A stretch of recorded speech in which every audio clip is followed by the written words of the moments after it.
The town hall of Redwater Ridge glowed under Christmas lanterns, yet to Mara Ellison it felt colder than a winter grave,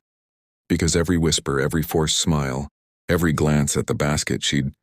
placed on the auction table sharpened the truth. Everyone already believed that she was the unlucky widow, the woman whose hardship seemed to curse whoever stood too close, the woman whose husband died in a hunting accident, whose crops failed 3 seasons in a row, whose cabin roof collapsed in the last storm, and whose name women pitied while men avoided like a bad omen. She stood with her hands folded tight, staring at the plain basket she'd filled with cornbread in the one quilt, square she had left,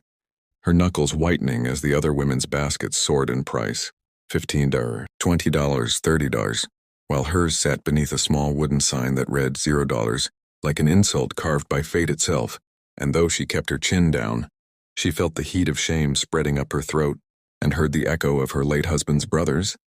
who'd told her she brought ruin wherever she went, who'd told her she'd be better off, leaving town and letting her bad luck die in the desert. But then, through the murmur of bidders,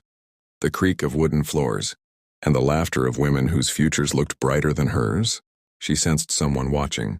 and when she finally forced herself to look up, she saw him, the tall Apache rancher known only as Cade Blackhorse, the man who usually kept to the edges of town, quiet as a shadow, speaking only when needed, working twice as hard as any man, his hair tied back, his shoulders broad beneath a dark vest and his eyes deep, unreadable but fixed entirely, on her basket as if it held something the world had blinded itself to. The room grew still when he stepped forward, boots thudding slow and deliberate, and the women behind the table straightened,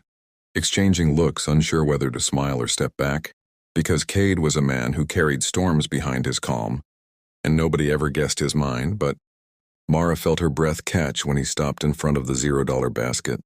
glanced at the sign, and then lifted his gaze directly into her downturned eyes, not with pity, not with mockery, but with a level, steady respect she hadn't seen in years. And when the auction runner cleared his throat awkwardly and asked if Mr. Blackhorse wanted to make a bid, the rancher reached into his vest, pulled out a stack of bills, and laid them down with the ease of a man who did not care whether the world approved or judged him.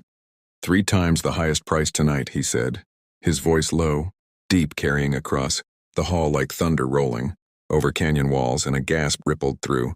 the crowd as he set down the sum. More money than most baskets ever brought, more money than Mara had seen in one place since her wedding day. And as the room erupted with whispers, why her? Why that widow? What is he thinking? Mara felt her knees weaken, not from the money but from